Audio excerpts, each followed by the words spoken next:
मेरे यूट्यूब पे एस्ट्रो नरेश पर आपका स्वागत है। नमस्कार, मैं हूं नरेश कुमार। सबसे पहले उन दर्शकों का धन्यवाद जिन्होंने पेज को सब्सक्राइब किया है, पेज के वीडियोस को शेयर कर रहे हैं, लाइक कर रहे हैं और कमेंट बॉक्स में हमें अपनी राय भी लगातार भेज रहे हैं। दोस्तों, आज के वीडियो में बात करेंगे शुक्र की। शुक्र कलयुग में गिवर है, यानी कि शुक्र से लग्जरी आती है, शुक्र से प्रॉपर्टी आती है, शुक्र से जो अपार धन आता है वो शुक्र से आता है। वैसे धन के कारक गुरु होते हैं आपकी कुंडली में, आय भाव और धन भाव, भाग्यस्थान, पंचम, इनके कारक गुरु होते हैं, लेकिन अपार धन जब आता है तो वो शुक्र से आता है। जो लिक्विड मनी होता है वो आपका चंद्रमा से आता है। तो शुक्र लग्जरी के कारक हैं, ब्यूटी के कारक हैं, एंटरटेनमेंट के कारक हैं। और जब शुक्र की स्थिति अच्छी हो जाती है, बेटर हो जाती है कुंडली में या गोचर में अच्छी हो जाती है, तो निश्चित तौर पर आपको डेफिनेटली जो एक हम बात करते हैं ना, रजोगुण वाले जो लोग हैं, जो रजोगुण वाली प्रवृत्ति है, वहाँ प्रवृत्ति है, वहाँ पर आपको फ़ायदा होता है। जिनकी डिज़ायर्स अच्छी हैं, जिनकी डिज़ायर्स बड़ी हैं, जिनके एम्बिशंस बड़े हैं, उनको फ़ायदा होता है शुक्र के गोचर के दौरान, अच्छे गोचर के दौरान। तो शुक्र का गोचर हो रहा है 26 जुलाई को। 26 जुलाई को शुक्र मिथुन राशि में गोचर करेंगे। ये शुक्र के मित्र बुध की राशि है। यहाँ पर पहले से गुरु का गोचर हो रहा है।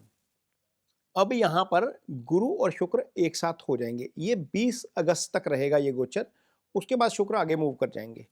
तो गुरु और शुक्र की ये युति किनके लिए अपार धन ले आएगी। मैं अपार धन की जब बात कर रहा हूं, मैं इसलिए बात कर रहा हूं क्योंकि गुरु भी धन के कारक हैं और शुक्र भी धन के कारक हैं। शुक्र अपार धन के कारक हैं। किनके लिए इसका सबसे ज्यादा लाभ होगा, इसके ऊपर चर्चा करेंगे थोड़ी सी। क्योंकि शुक्र इकलौते प्लैनेट हैं जिनका असर 9 राशियों पर पड़ता है पॉजिटिव। बाकी जो प्लैनेट हैं, कोई 6 राशियों पे अच्छा असर करता है, कोई 3 पे असर अच्छा करता है, कोई 5 पे अच्छा करता है। जैसे गुरु 5 राशियों में अच्छा गोचर गोचर में अच्छा असर करते हैं। चंद्रमा गोचर में हो तो 6 राशियों में अच्छा असर करते हैं। बुध भी 6 राशियों में अच्छा असर करते हैं। शुक्र इकलौते प्लैनेट हैं जो 9 राशियों पर अच्छा असर करते हैं गोचर के दौरान। शनि का, मंगल का गोचर 3 राशियों में अच्छा होता है। सूर्य, राहु, केतु 4 राशियों में अच्छा गोचर में अच्छा असर करते हैं। लेकिन शुक्र जो है वो 9 राशियों पर गोचर जो है वो गोचर के दौरान अच्छा प्रभाव देते हैं। तो वो कौन सी 9 राशियां हैं जिनको इसका लाभ होगा 3 राशि के शुक्र के गोचर के दौरान, और कहाँ कहाँ फायदा होगा। तो सबसे पहले तो मेष राशि आएगी, क्योंकि मेष राशि के लिए गोचर हो रहा है तीसरे भाव में। तीसरा भाव जो होता है वो पराक्रम का भाव होता है। जब यहाँ पर गुरु और शुक्र दोनों का गोचर हो रहा है, तो सबसे पहले तो मेष राशि के लिए धन का स्वामी चला गया गुरु के साथ। धन भाव का कारक और धन भाव का स्वामी दोनों ही एक साथ हो गए। और गुरु जब तीसरे बैठते हैं तो 9वीं दृष्टि से आपके आय स्थान को देखते हैं, वो भी आय का भाव, यानी कि वो पैसे का भाव है। अब ये करेंगे क्या, मेष राशि में बैठे दोनों ग्रह सीधी दृष्टि से 7वीं दृष्टि से देखेंगे आपके 9th हाउस को, यानी कि भाग्य आपका साथ देना शुरू करेगा। भाग्य आपके लिए अच्छे फल करेगा, क्योंकि शुक्र का गोचर आपके लिए डेफिनेटली अच्छा हो गया। शुक्र मेष राशि के जातकों के लिए मारक भी होते हैं, लेकिन चूंकि गोचर अच्छा है, चूंकि स्थिति अच्छी है, तो निश्चित तौर पर यहाँ पर पैसे के लिहाज से या आपके पराक्रम के लिहाज से या भाग्य के लिहाज से काफ़ी चीज़ें बेटर होंगी। कुछ लोग धार्मिक यात्रा कर सकते हैं, क्योंकि गुरु की भी दृष्टि जा रही है आपके 9th हाउस के ऊपर। लेकिन दोनों प्लैनेट्स का एक साथ आ जाना, शुभ ग्रहों का एक साथ आ जाना आपके लिए काफ़ी अच्छा है। मेष राशि के जातकों को बहुत फायदा होगा इससे। अगली राशि जिसको इसका फायदा होगा वो है आपकी वृषभ राशि। ऑब्वियसली वृषभ राशि जो है उसके स्वामी ही शुक्र हैं, और राशि का स्वामी जाकर धन स्थान में बैठ गया। इसका मतलब आपका जो जो इंटरेस्ट है वो धन की तरफ ज़्यादा बढ़ जाएगा। पैसे की तरफ आपका झुकाव इन 20-25 दिन के गोचर के दौरान ज़्यादा बढ़ जाएगा। 20 अगस्त तक रहेंगे, लगभग 26-27 दिन का ये गोचर रहेगा। तो यहाँ पर ये धन के लिहाज से काफ़ी अच्छे फल करेंगे, क्योंकि आपके लिए धन स्थान में ही ये युति बन गई। और धन स्थान जो है, यहाँ इसके कारक भी गुरु हैं, वो ऑलरेडी वहाँ पर विराजमान है। आपके लिए गुरु का गोचर पहले से ही अच्छा चल रहा है, शुक्र भी वहाँ पर जाकर बैठ गए। तो निश्चित तौर पर आपके लिए ये गोचर अच्छा है। और ये दोनों भाव देख रहे हैं अष्टम भाव को, अष्टम भाव से छुपा हुआ धन आता है। तो कई बार क्या होता है कि आपके पास ऐसा धन आ जाता है जिसकी आपको कल्पना नहीं होती। कुछ लोगों को ना ट्रंक में पड़े पड़े शेयर मिल जाते हैं। कैसे आएगा पैसा, जो कागज़ की फॉर्मेट में होते हैं। जो पहले आते थे ना, बीएसई एनएसई के शेयर पुराने जो होते थे वो कागज़ की फॉर्मेट में होते थे। और जो कंपनीज के पुराने शेयर्स आते हैं जिन्हें जो डिजिटल फॉर्मेट में नहीं है, तो वो पेपर फॉर्मेट में होते हैं। कुछ लोगों को वो मिल जाते हैं, कुछ लोगों को ऐसी संपत्ति मिल जाती है जिसके बारे में उन्हें पता नहीं होता। तो ऐसी संपत्ति तब मिलती है जब आपका अष्टम शुभ प्रभाव में आ जाता है। तो अष्टम छुपा हुआ धन होता है। तो यहाँ पर आपको जो वृषभ राशि के जातक हैं उनके सामने इस तरह की भी चीज़ें आएँगी कि कुछ लोगों को शेयर मिल गए, कुछ लोगों को पता ही नहीं था कि आपकी संपत्ति है वो ऐसी संपत्ति भी हाथ में आ जाती है। तो यहाँ पर वृषभ राशि के जातकों को धन के लिहाज से काफ़ी फ़ायदा होगा। पारिवारिक जीवन के लिहाज से काफ़ी फ़ायदा होगा, क्योंकि ये आपका जो सेकंड हाउस होता है आपका फैमिली का भाव होता है। तो यहाँ पर चीज़ें ठीक होती हुई नज़र आएँगी। अगली राशि जिसको इसका फ़ायदा होगा वो है मिथुन राशि। मिथुन राशि के जातकों के लिए निश्चित तौर पर, चूँकि दोनों ही पॉजिटिव प्लैनेट आपके चंद्रमा के ऊपर से आ गए। हालाँकि इस राशि के जातकों के लिए एक दिक्कत ये भी हो रही है कि मंगल, शनि आमने-सामने आ जाएँगे चौथे और 10वें भाव में। मदर की हेल्थ को वहाँ पर दिक्कत होगी क्योंकि केंद्रीय प्रभाव नेगेटिव है। लेकिन यहाँ पर शुक्र और गुरु का केंद्र में आ जाना मंगल और शनि की नेगेटिविटी को बैलेंस कर देगा। इसलिए ये आपके लिए थोड़ा-सा अच्छा हो जाएगा मिथुन राशि के जातकों के लिए। अब मिथुन राशि के जातकों के लिए शुक्र बनते हैं पंचम स्थान के स्वामी, क्योंकि ये बुध की राशि है ना, तो पंचम के स्वामी का राशि के ऊपर से गुजरना एक चीज़ करेगा। जो तो युवा हैं, मिथुन राशि के जितने भी युवा हैं, उनकी लाइफ में कोई ना कोई आ सकता है। यदि है, ऑलरेडी लाइफ में कोई है, तो आपका वो समय अच्छा निकलेगा। मीन्स 26 जुलाई से लेकर 20 अगस्त तक का कुछ डेट-वेट का प्रोग्राम बन सकता है, कुछ मूवी जा सकते हैं, डिनर जा सकते हैं, कुछ घूमने जा सकते हैं, लॉन्ग ड्राइव जा सकते हैं। तो ये स्थिति बन रही है क्योंकि पंचमेश खुद शुक्र है, रोमांस के कारक हैं, पंचम रिलेशनशिप का भाव होता है, निश्चल प्रेम वहीं से देखा जाता है। तो उसका स्वामी आकर जब राशि में बैठ गया तो निश्चित तौर पर ये करेगा। और दूसरा, जिनकी ऑलरेडी अंडरस्टैंडिंग चल रही है आपस में, क्योंकि पंचमेश राशि में आकर सप्तम को देख रहा है तो लव मैरिज के चांसेस खोलता है। वहाँ पर रिश्ता भी हो सकता है, फिक्स हो सकता है, मैरिज हो सकती है। ये चीज़ें जाकर होंगी क्योंकि गुरु शुक्र दोनों ही शुभ कार्यों के कारक ग्रह हैं। सप्तम वैसे ही एक्टिव हो गया जब राशि के ऊपर से दोनों पॉजिटिव ग्रह सप्तम को देख रहे हैं, तो सप्तम वैसे ही एक्टिव हो गया। तो जिनको पार्टनरशिप में काम करना है उनके लिए समय अच्छा है, जिनको पार्टनरशिप बनानी है उनके लिए समय अच्छा है, जिनका ऑलरेडी पार्टनर है, मैरिज करनी है, उनके लिए समय अच्छा है। तो ये मिथुन राशि के जातकों को इसका ये फायदा होगा।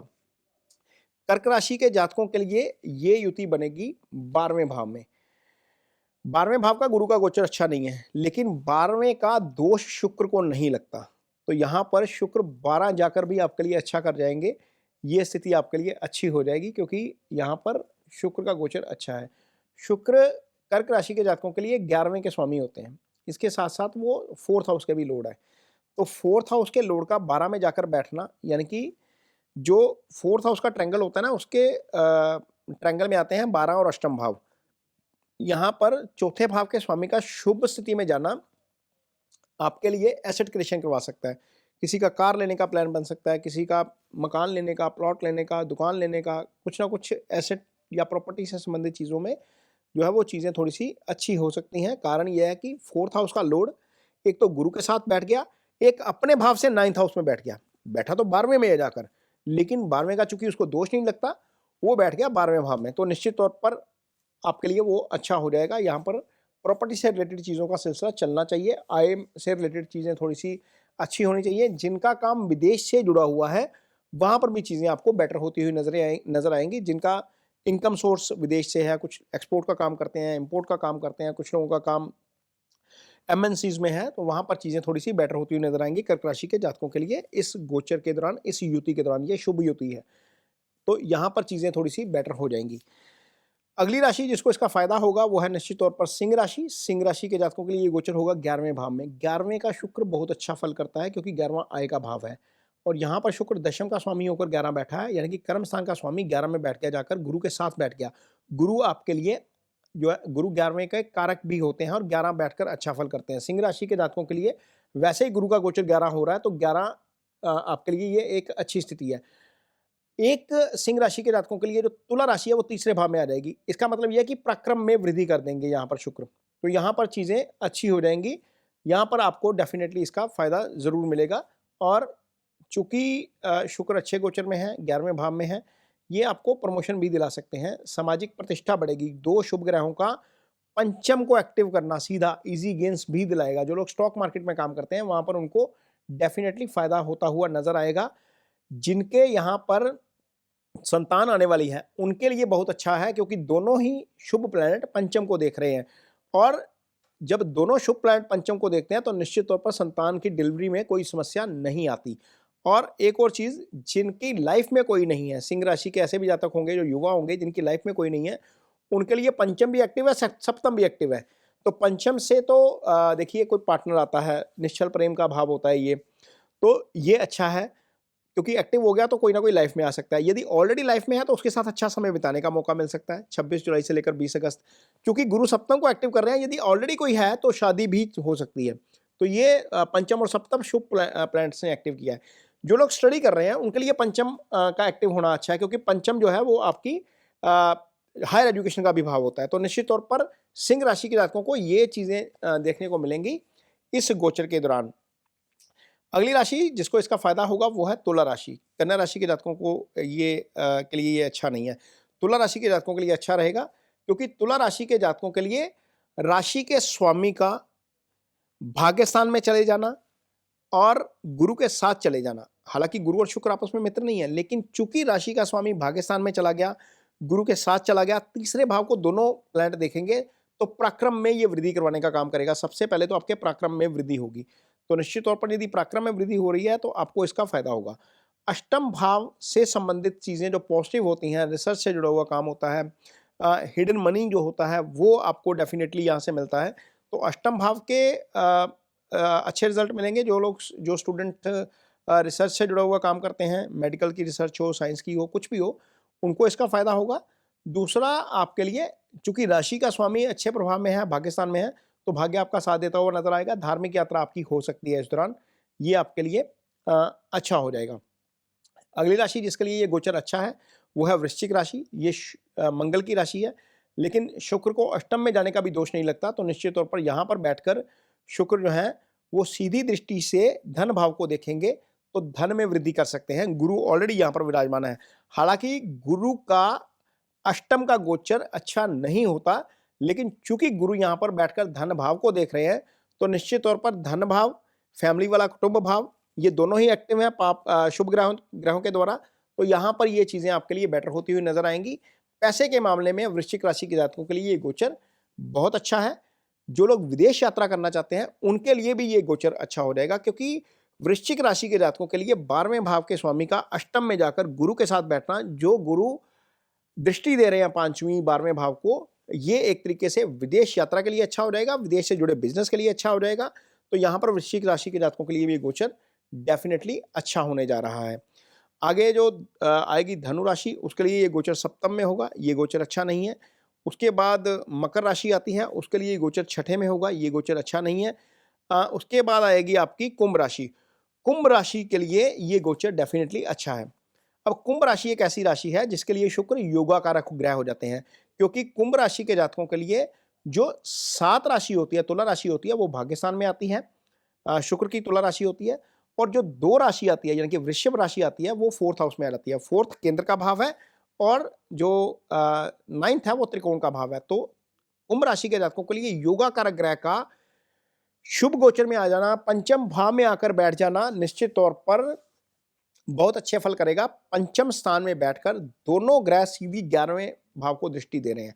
गुरु का गोचर ऑलरेडी कुंभ राशि के जातकों के लिए अच्छा हो रहा है, क्योंकि वो पंचम में गोचर कर रहे हैं, और दोनों ग्रह 11वें भाव को दृष्टि दे रहे हैं। 11वां आय का भाव होता है, यानी कि आय के भाव को 2 पॉजिटिव प्लैनेट एक्टिव कर रहे हैं, और उसी भाव से हम वृद्धि देखते हैं, यानी कि प्रमोशन होती है लाइफ में, सामाजिक प्रतिष्ठा बढ़ती है, वो सारी 11वें भाव से आती है। तो कुंभ राशि के जातकों के लिए गुरु शुक्र की ये जो युति है वो डेफिनेटली सामाजिक प्रतिष्ठा बढ़ाने का काम करेगी। पंचम में 2 शुभ ग्रहों का गोचर बच्चों के लिए अच्छा है, जिनके घर में प्रेगनेंसी है उनके लिए अच्छा है। 2 शुभ ग्रह जब पंचम में आ जाते हैं तो डिलीवरी में दिक्कत नहीं आती। जिनके घर में प्रेगनेंसी चल रही है कुंभ राशि के जातकों को, उनके लिए भी ये गोचर जो है वो अच्छा हो जाएगा। यदि आप एसेट क्रिएशन के लिए कुछ सोच रहे हैं, कुछ मकान लेने के लिए सोच रहे हैं, गाड़ी लेने के लिए सोच रहे हैं, तो डेफिनेटली वहां पर भी आपको चीज़ें ठीक होती हुई नजर आएंगी, आपके मुताबिक चीज़ें हो जाएंगी, क्योंकि 4th हाउस का लॉर्ड आपका 5th में बैठ गया और गुरु के साथ बैठ गया।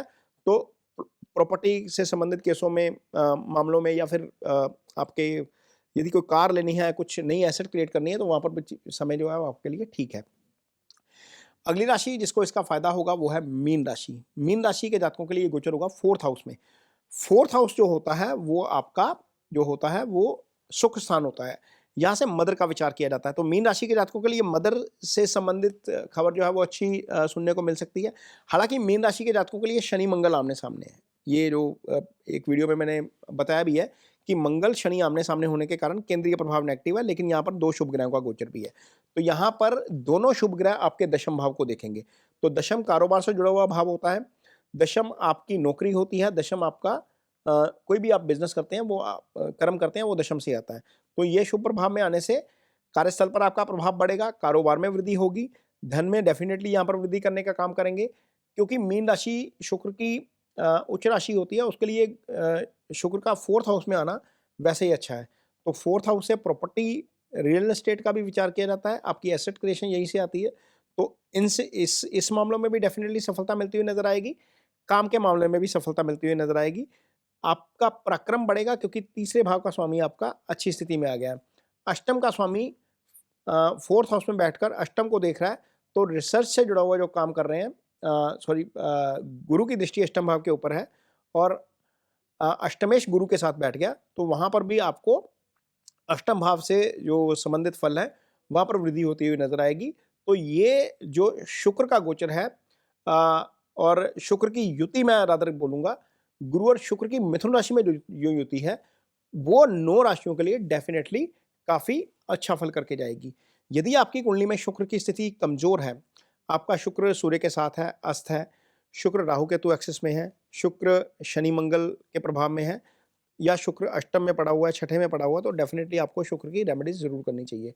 अब शुक्र की रेमेडीज़ क्या करेंगे? तो सबसे अच्छी रेमेडीज़ तो ये है कि यदि आप मैरिड हैं, तो आपकी वाइफ़ के साथ आपकी ट्यूनिंग थोड़ी-सी बेटर हो जानी चाहिए। यदि आपकी वाइफ़ के साथ आपकी ट्यूनिंग बेटर है, आप उसको सरप्राइज़ देते रहते हैं कभी-कभी, तो डेफ़िनेटली आपका वीनस आपके लिए अच्छे फल करता है। वैसे कर्क राशि, वृश्चिक राशि और जो मीन राशि है, उसके जातकों उन जातकों के लिए शुक्र की महादशा चल रही है यदि आपकी एज 30 से 50 साल के बीच में है। शुक्र की महादशा भी चल रही है। इन जातकों को तो वैसे ही ये जो है वो रेमेडी करनी चाहिए। वाइफ़ वाली, वाइफ़ को सरप्राइज़ गिफ्ट देना, कभी सूट ले गए, कभी मूवी ले गए, कभी शॉपिंग के लिए ले गए, तो ये आपके लिए ये घर वाली रेमेडी है। एक पंथ दो काज हो जाते हैं इससे, मीन्स आपकी वाइफ़ भी खुश, आपका शुक्र भी ठीक। दूसरा यदि आप दूर रहते हैं, कई बार होता है कि पार्टनर दूर है, आप कहीं बाहर काम कर रहे हैं, तो गौशाला में जाकर गऊ की सेवा करना, गऊ को आटे का पेड़ा दे सकते हैं, गऊ को चारा दे सकते हैं, गऊ को गुड़ दे सकते हैं, तो ये शुक्र की अच्छी रेमेडी होती है। तीसरा, शुक्र की रेमेडी के तौर के ऊपर आप वाइट चीज़ों का डोनेशन कर सकते हैं। चीनी दान की जा सकती है, मिश्री दान की जा सकती है, चावल दान किए जा सकते हैं, दूध दान किया जा सकता है। तो ये वाइट चीज़ें हैं, सफ़ेद कपड़े का दान कर सकते हैं। ये वाइट चीज़ें हैं जो शुक्र की रेमेडी के तौर पर शास्त्रों में बताई गई हैं। ओम शुक्राय नमः का जप किया जा सकता है। ये रेमेडीज़ आपको यदि शुक्र की स्थिति खराब है तो डेफ़िनेटली ज़रूर करनी चाहिए। ये वीडियो आपको कैसा लगा इस पर कमेंट बॉक्स में अपनी राय ज़रूर दीजिए। यदि ये वीडियो अच्छा लगे तो इसे शेयर ज़रूर करिए, पेज को सब्सक्राइब ज़रूर करिए। इसके साथ ही मुझे दीजिए इजाज़त। नमस्कार।